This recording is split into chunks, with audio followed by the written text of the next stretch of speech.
আসসালামু আলাইকুম সবাইকে। আশা করি আপনারা অনেক ভালো আছেন, সুস্থ আছেন। আপনাদের সামনে সেই আমাদের আগের দিনের মাদারীপুর কালীপুর স্টেশনের ১৩ নম্বর পর্বটি নিয়ে চলে আসলাম। মাদারীপুর কালীপুর স্টেশনের ১৩ নম্বর পর্বটি নিয়ে চলে আসলাম। আর আপনারা যারা ১ থেকে ১২ নম্বর পর্ব পর্যন্ত শোনেননি, আপনারা যারা ১ থেকে ১২ নম্বর পর্ব পর্যন্ত শোনেননি, শুনে আসবেন।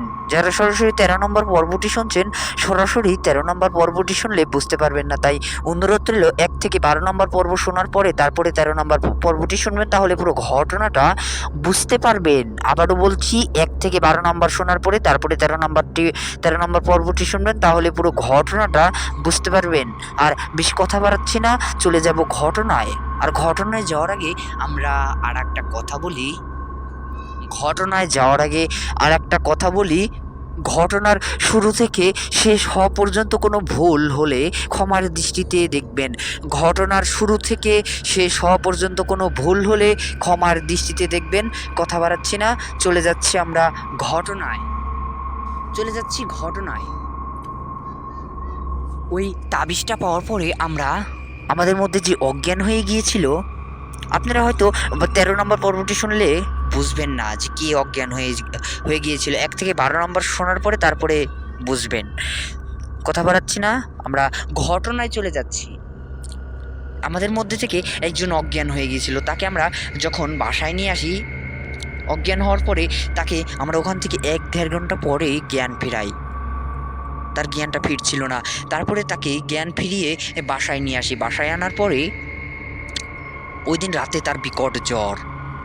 তারপরে তার ফ্যামিলিগতভাবে আমাদেরকে জানায় যে তার অনেক জ্বর। তখন আমরা একটা কবিরাজের কাছে নিয়ে যাই। প্রথমে ডাক্তারের কাছে নিয়ে গিয়েছিলাম, কিন্তু ডাক্তার কিছু করতে পারে না। ২-৩ দিন পরে আমরা কবিরাজের কাছে নিয়ে গেলাম। কবিরাজের কাছে নিয়ে যাওয়ার পরে কবিরাজটি পুরো ঘটনাটা শুনলো। পুরো ঘটনাটা বললাম কবিরাজটিকে যে এরকম ঘটনা ঘটেছে। বলে যে ভাগ্য ভালো যে তোমাদের অজ্ঞান হয়ে গেছিলো, ওখান থেকে তোমরা নিয়ে চলে এসেছো, তা নইলে কিছু একটা হয়ে যেত। বলে যে সে তো বলেছে, যে মহিলাটি বলেছে যে আপনাদের কিছু করব না।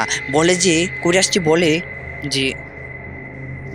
যে সে আপনাদেরকে মিথ্যা কথা হয়তো বলেছে, কিন্তু আমি পুরো ঘটনাটি শুনে বুঝতে পারলাম যে সেই মহিলাটি আপনাদের কোনো ক্ষতি করার জন্য ঘটছে, কিন্তু আপনারা ওইখানে আর যেন না। বলে যে এর থেকে উপায় কি? বলে যে তাহলে আপনাদের সবাইকে আমি একটা করে তাবিজ দিয়ে দিচ্ছি। তখন তার কাছ থেকে আমরা তাবিজটি গ্রহণ নিলাম। তাবিজটি নিয়ে ওই দিন রাত্রে আর তারও একটা তাবিজ দেয়। যে অজ্ঞান হয়ে গিয়েছিল সেও একটা তাবিজ নেয়। তাবিজ নেওয়ার পরে কিছু চিকিৎসা নিয়ে সেখান থেকে আমরা চলে আসি। আসার পরে অনেক রাত হয়ে যায় একজনের ফিরতে, মানে সবারই অনেক রাত হয়ে যায়, কিন্তু একজনের যাইতে আবার ওই গাব গাছের সাইড দিয়ে যেতে হতো। মানে গাব গাছের সাইড অন্য পাশে, কিন্তু পুকুরের সাইড দিয়ে যেতে হতো। সে যাওয়ার সময় তাকে বলে যে কিরে, আজকে নাকি তাবিজ নিয়ে আসলি যাতে আমি কিছু না করতে পারি। সে অনেক ধরনের কথা বলে। কথা বলার পরে তখন সে অনেক রেগে গিয়ে তার উপরে হামলা চালায়। আর আপনারা হয়তো বলতে পারেন যে এই ঘটনাটা আপনি শুনলেন কোথা থেকে? সে আমাদেরকে তার পরের দিন পুরো ঘটনাটা খুলে বলে। তখন আমরা বললাম যে তুমি আর কোনো সময় অনেক রাতে বাড়ি ফিরবে না। বলে কি করবো, আজকেও তো যাইতে হবে এক জায়গা, জানি না ওখান থেকে কখন ফিরবো। বলে যে অতি তাড়াতাড়ি বাড়িতে ফেরার চেষ্টা করো। বলি যে হ্যাঁ, চেষ্টা করব, চেষ্টা চালাবো যে যদি আসতে পারি অনেক তাড়াতাড়ি। কিন্তু সে ভাগ্যবশত ওই দিনও তাড়াতাড়ি আসতে পারে না। তার ওই দিনও অনেক দেরি হয়ে যায়। তার কিছু লোক তার বাসা থেকে তার বাবা তার মাকে সে নিয়ে গিয়েছিল একটা স্থানে, মানে সে বেড়াইতে গিয়েছিল একটা আমার মা বাবাকে নিয়ে আমি গিয়েছিলাম একটা মেহমান বাড়ি বেড়াইতে। একদিনের জন্য গিয়েছিলাম, তবে সন্ধ্যা হয়ে যায় ফিরতে। ওই বাড়ি থেকে আমরা বের হই সন্ধ্যার সময়। সন্ধ্যা লেগে যায় ওই বাড়ি থেকে বের হতে হতে। বাড়ি থেকে আসতে একটা নৌকা দিয়ে আসতে হয়। নৌকাতে উঠলাম। ওই বাড়ি থেকে এসে অনেক একটু দূরে এসে নৌকায় উঠলাম আমরা। নৌকায় উঠে যখন মাঝ নদীতে আসলাম, নদী পাড়ি দিয়ে তারপরে ওই মেহমান বাড়িতে যাইতে হতো আমাদের। একটা জরুরি কাজে আমরা মেহমান বাড়িতে যাই, কিন্তু কিসের কাজে গিয়েছে সেটা এখানে উল্লেখ করে দেওয়া নেই, তাই আমি আপনাদের মাঝেও সেটা উল্লেখ করে দিতে পারলাম না।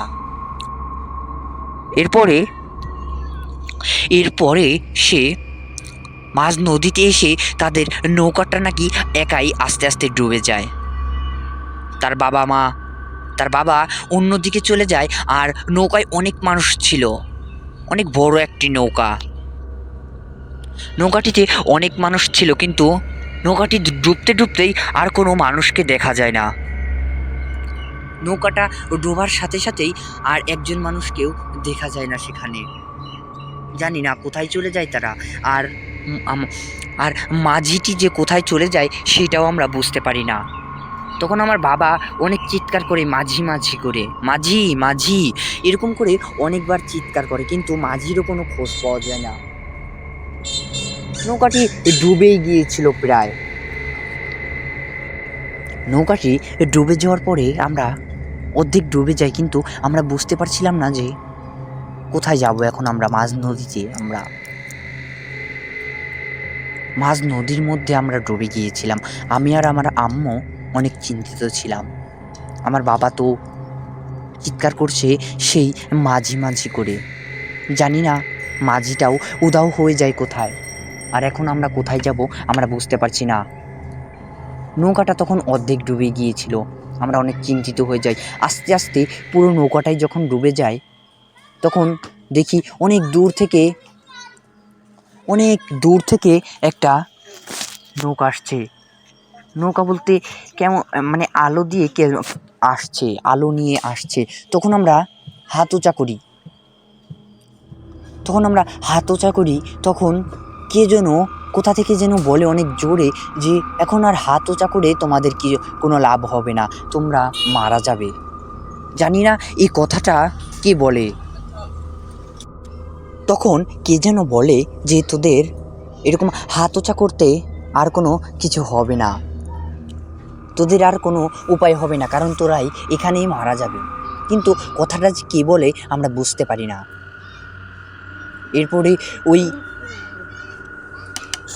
ওই নৌকাটা দূর থেকে ওই নৌকাটা দেখছি অনেক দূরত্ব আসছে, কিন্তু বুঝতে পারছি না যে সেই নৌকাটি কত দূর থেকে আসছে। কিন্তু অনেক তাড়াতাড়িও আসছিল মনে হচ্ছিল, কিন্তু যত তাড়াতাড়ি আসছে কিন্তু আমাদের কাছে আসতে পারছে না। বুঝতে পারছি না যে এটা হচ্ছেটা কি।